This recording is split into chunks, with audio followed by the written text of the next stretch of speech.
After knowing Michelson-Morley experiment, now we will come to an important task, an important part, which is essential to understand relativity.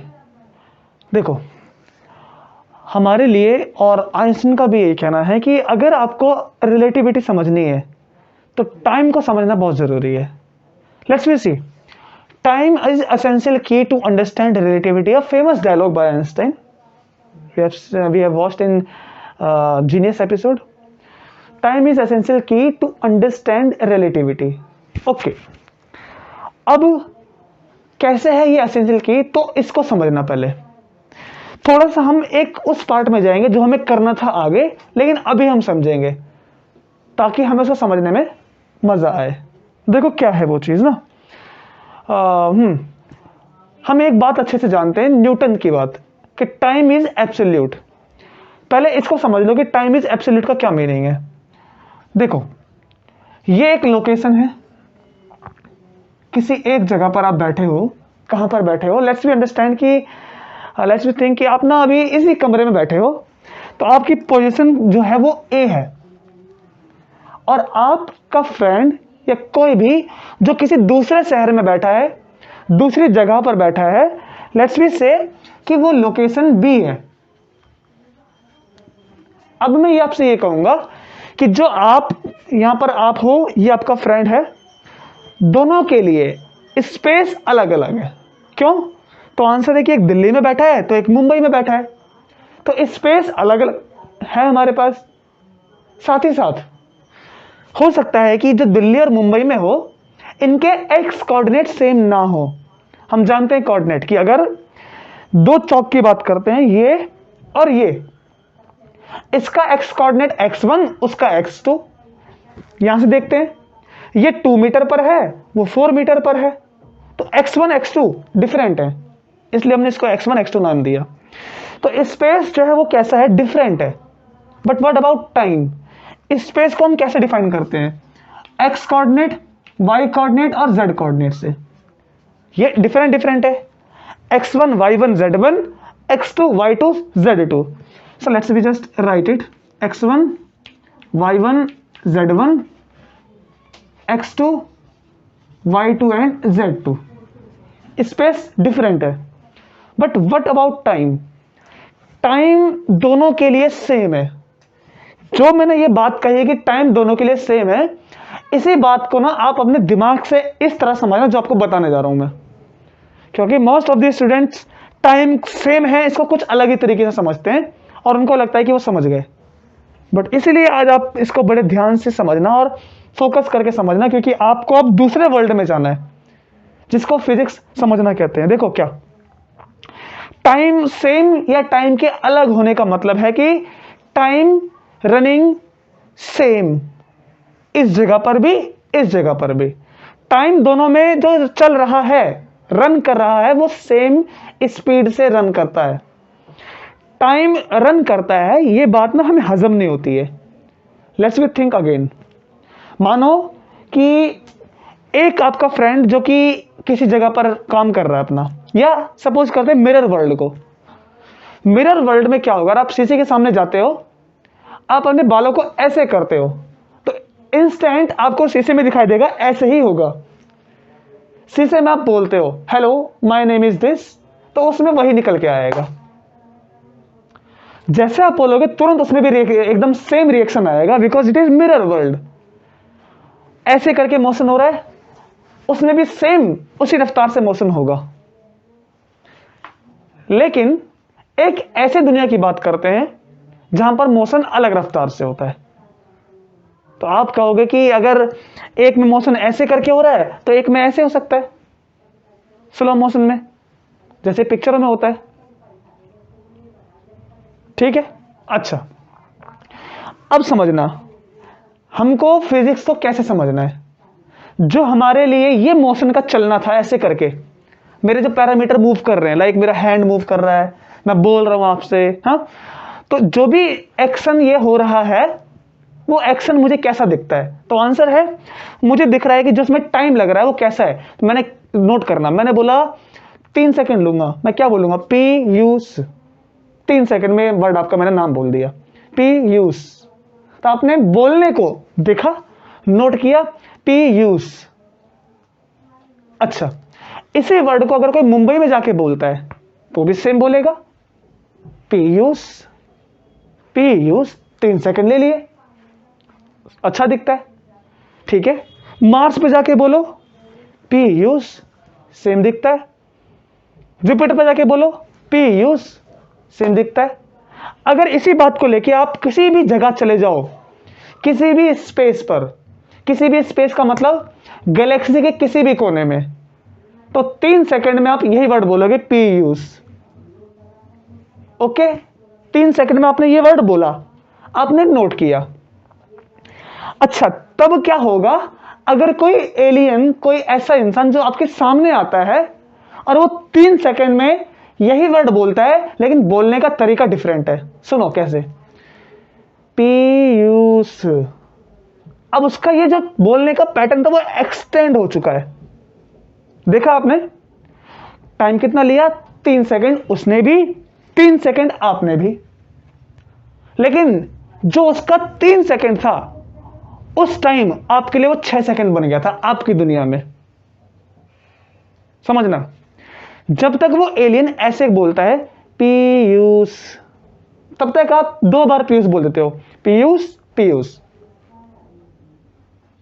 तो कहने का मतलब overall कि अगर हम space में कहीं भी जाते हैं, न्यूटन के अकॉर्डिंग अगर हम यही वर्ड बोलें किसी भी स्पेस में, तो हमारे बोलने की रफ्तार सेम रहेगी, 3 सेकंड 3 सेकंड, यही बोलने की रफ्तार रहेगी। इसी तरह से, इसी रफ्तार से टाइम चलेगा। तो टाइम जो चल रहा है वो कैसा है, दोनों जगह पर सेम है, सेम रफ्तार से चलता है टाइम। तो न्यूटन ने इसीलिए कहा था कि जो टाइम है वो एब्सोल्यूट है, टाइम इज एब्सोल्यूट। और टाइम इज एब्सोल्यूट का मतलब क्या, कि जो टाइम के चलने की रफ्तार है वो हर जगह पर सेम रहेगी, लेकिन स्पेस बदल सकता है और दिखता भी है, और कॉमन सेंस है कि अगर एक बॉल यहां है, एक बॉल वहां है, तो स्पेस तो अलग अलग है, लेकिन टाइम यहां भी उसी रफ्तार से चलता है, यहां भी उसी रफ्तार से चलता है। दोनों में टाइम सेम रफ्तार से चलने का मतलब, इसको फिर से जानो। इस जगह से बैठे बैठे कहा आपने 3 सेकंड, कैसे कहा आपने, पीयूष। यहां पर कहा पीयूष, दोनों में कोई डिफरेंस आपको नहीं लगता। मार्स पे जाओ, इधर पीयूष, इसमें भी कोई डिफरेंस नहीं लगता। ब्लैक होल के पास जाओ, अकॉर्डिंग टू न्यूटन पीयूष, उसमें भी कोई डिफरेंस नहीं लगेगा। सन के पास जाओ, पीयूष, उसमें भी कोई डिफरेंस नहीं लगेगा। तो न्यूटन ने कहा कि आप स्पेस में कहीं भी जाओगे, time will always be absolute for you, time absolute है। अच्छा, अगर टाइम एब्सोल्यूट है तो कहने का मतलब कि कोऑर्डिनेट बदल सकता है, टाइम नहीं। तो टाइम को बार बार इसके साथ क्यों रखेंगे? अगर हम इसको ऐसे रखें, x1 y1 z1 t, x2 y2 z2 t, क्यों रखें ऐसा बार बार? जैसे हम फिजिक्स में 11th क्लास में क्या पढ़ते हैं कि अगर किसी इंसान का वेट 500 न्यूटन है, उसको हम क्या लिखते हैं मोस्टली, 50 kg, 50 kg वेट लिखते हैं। क्या हम इस 50 kg वेट में 10 को मल्टीप्लाई करके चलते हैं? नहीं, 50 kg वेट में 10 को मल्टीप्लाई नहीं करते हैं। क्यों नहीं करते हैं? हम इसको ऐसे लिखना पसंद करते हैं, ऐसे नहीं। ऐसे क्यों लिखते हैं?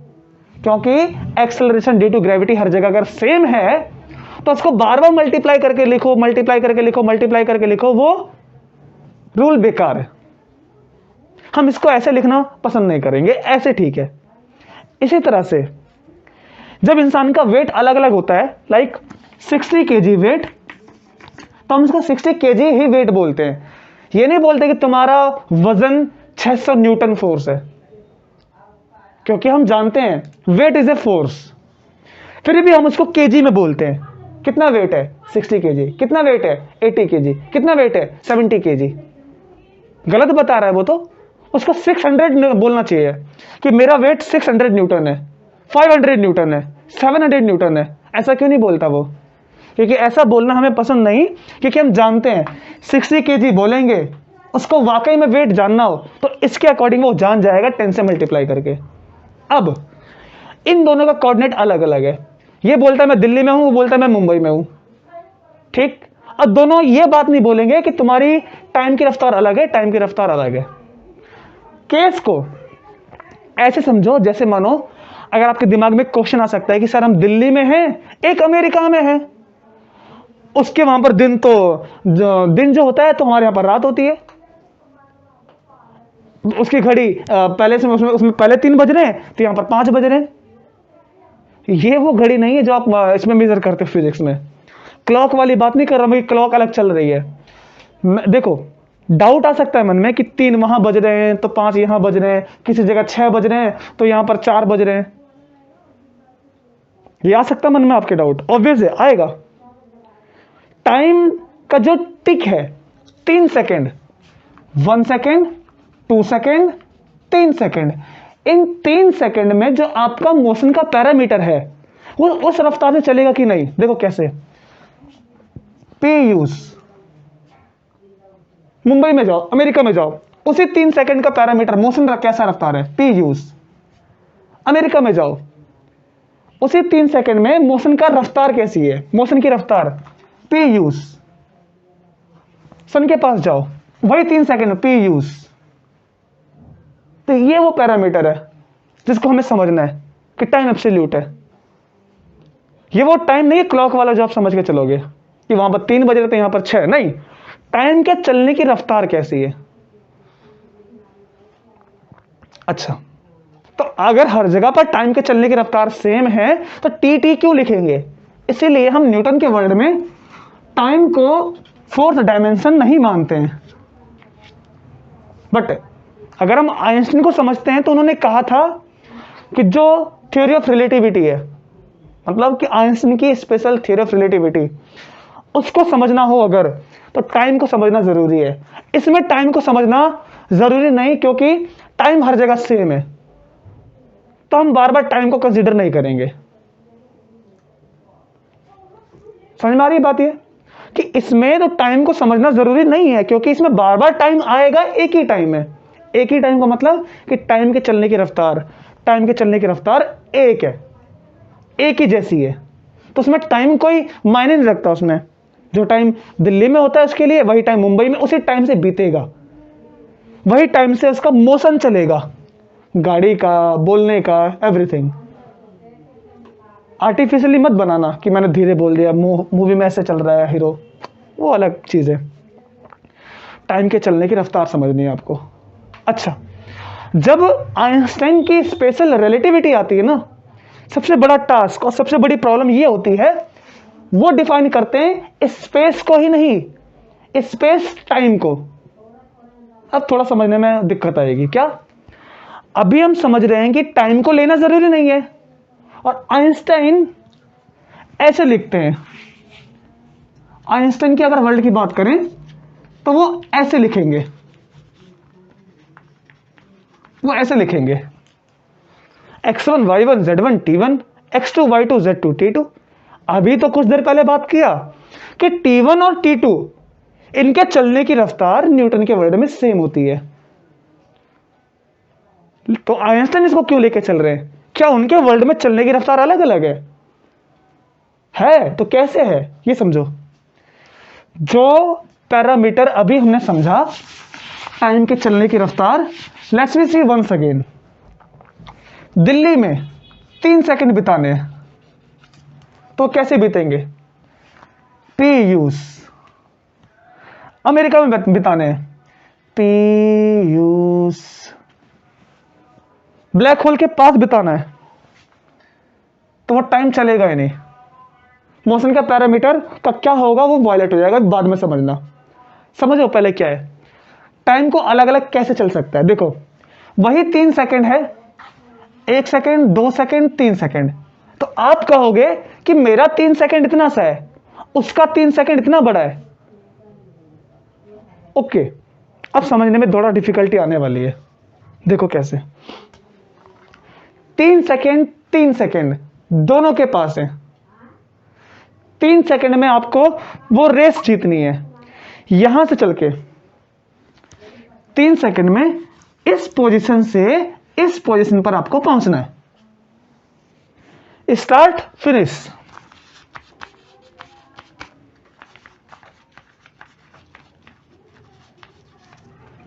स्टार्ट यहां से फिनिश वहां पर। तो क्या हुआ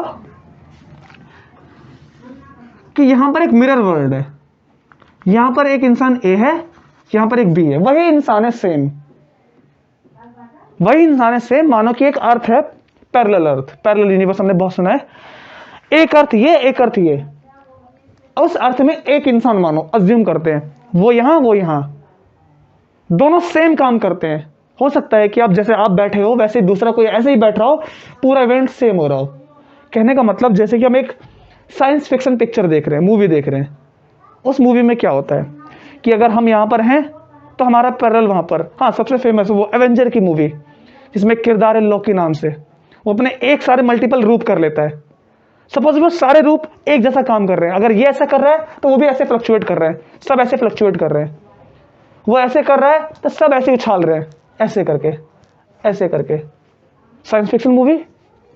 अब समझो, अब उन्होंने मिरर वर्ल्ड क्रिएट किया, आइंस्टीन के वर्ल्ड में आ गए। तो आइंस्टीन के वर्ल्ड में अगर एक इंसान ऐसे करता है तो वो भी ऐसे ही करता है, सेम है, ऐसे दोनों सेम। लेकिन टाइम के अलग अलग चलने का मतलब क्या, पहले ये देख लो। हाँ, जब इसने ऐसे उछाला इसका हाथ में आ गया, इसने उछाला ये भी हाथ में आ गया, दोनों हैप्पी हैं। ये मुस्कुराता है, ये भी मुस्कुराता है। लेकिन अब प्रॉब्लम आ गई कि जब इसने देखा, इसने कहा कि मेरी चौक मेरे हाथ में तो आ गई, इसकी चौक ऐसे गई और ऐसे लौट के आई। थोड़ा स्लो हो गया काम।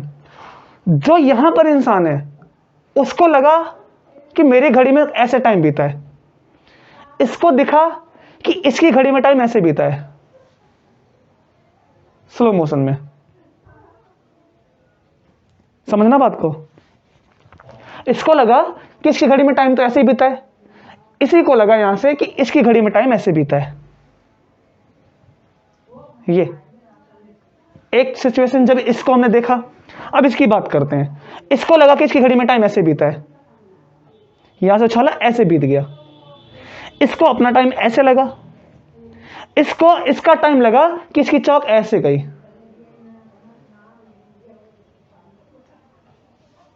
ठीक है वही किरदार। जो ये करेगा दोनों के दोनों सेम काम करेंगे, दोनों के दोनों सेम। लेकिन अब दोनों की पोजीशन अलग अलग है एक दूसरे के लिए। ये बोलेगा मैं यहां पर हूं तो वो कहेगा कि तुम वहां पर हो। एक बोलेगा कि मैं अर्थ पर हूं, दूसरा बोलेगा तुम मार्स पर हो। अब दोनों के टाइम के चलने की रफ्तार सेम नहीं है। अगर आपकी एक कॉपी है, कॉपी मतलब क्या, अगर आप इसको ऐसे उठाते हो तो वो भी वही करता है। अगर आप इसको ऐसे करते हो वो भी वही करता है, सेम। जितने जब आप एक्शन करते हो तो वो भी एक्शन करता है। मार्स पे वही है। तो आप देख रहे हो कि मैं अर्थ पे इसको ऐसे ऐसे करता हूं तो वो थोड़ा स्लो करता है, ऐसे करके। तो आपने क्या नोट किया यहां से, अकॉर्डिंग टू आइंस्टाइन, कि स्पेस के अलग होने से टाइम का चलने की रफ्तार अलग अलग हो जाती है। वो भी 3 सेकंड लेगा, ये भी 3 सेकंड लेगा, लेकिन इसकी घड़ी में टाइम अलग तरीके से बीतेगा, स्लो तरीके से। उसकी घड़ी में टाइम अलग तरीके से मूव करेगा। ये केस था। अब टाइम को अफेक्ट कैसे कैसे पहुंचता है, तो आंसर है कि स्पीड से और एक ग्रेविटी से। जो टाइम में यह बदलाव आ रहा है आइंस्टीन के वर्ल्ड में कि टाइम इज रिलेटिव, कि टाइम अलग अलग स्पेस में अलग अलग होता है। टाइम इज रिलेटिव कि अलग अलग स्पेस में टाइम अलग तरीके से बीत रहा है। यह बात दो तरह से अफेक्ट होगी, पहला स्पीड के बलबूते पे, दूसरा ग्रेविटी के बलबूते पे। अगर आप क्लोज ग्रेविटी के पास जाओगे टाइम उतना स्लो बीतेगा, कमजोर ग्रेविटी के पास आओगे टाइम उतना फास्ट बीतेगा। है वही 3 सेकंड, है वही 1 सेकंड। इसके लिए 3 सेकेंड, इसके लिए 3 सेकेंड। एक को लगेगा कि मेरा टाइम नॉर्मल बीता, उसको लगेगा मेरा टाइम नॉर्मल बीता। इसको लगेगा कि इसका टाइम स्लो है, और यहां से लगेगा उसका टाइम स्लो चल रहा है। तो यह समझना पहले जरूरी है आपको कि x1, y1, z1, t1, x2, y2, z2, t2 अब क्यों लिया गया। बिकॉज अलग अलग स्पेस में अलग अलग टाइम, इसलिए हमने एक वर्ड डिफाइन किया, स्पेस टाइम। Space time. अगर आप आइंस्टाइन के वर्ल्ड में गए हो, ये स्पेस है जो ऊपर की हम बात करते हैं, आप यहां पर हो, दूसरा इस जगह पर है, स्पेस में हो, स्पेसशिप के अंदर, स्पेसशिप यहां पर, एक स्पेसशिप वहां पर। तो आप दोनों के लिए टाइम के बीतने की रफ्तार अलग अलग होगी। तो हम ये नहीं बोलेंगे कि आप स्पेस में हो, हम बोलेंगे कि आप स्पेस टाइम में हो। टाइम को क्यों हम कंसीडर कर रहे हैं, टाइम को कंसीडर करना पड़ेगा क्योंकि अब टाइम अलग अलग जगह पर अलग अलग तरीके से बीत रहा है। यहां पर इसके वही 10 सेकंड बीत गए, तो वहां पर उसके 3 सेकंड बीते हैं। इसको लगेगा उसके 3 सेकंड है, उसको लगेगा कि इसके 3 सेकंड है। तो समझने में जितना अभी आपको अजीब लग रहा है, ये कंफ्यूज लग रहा है, ये इसको समझ में तब आएगा जब आइंस्टाइन की थ्योरी से हम जब डिराइव करेंगे वो साइमल्टेनिटी प्रिंसिपल, साइमल्टेनिटी, रिलेटिविटी ऑफ साइमल्टेनिटी, वो चीजें। और लाइट का केस, ये जो बदलाव सब कुछ आ रहा है, ये आ रहा है इस फैक्टर की वजह से, इसकी वजह से, बस स्पीड ऑफ लाइट की वजह से। ये सब कुछ चेंज इसी की वजह से आ रहा है। कैसे आ रहा है ये हमें देखना है बस।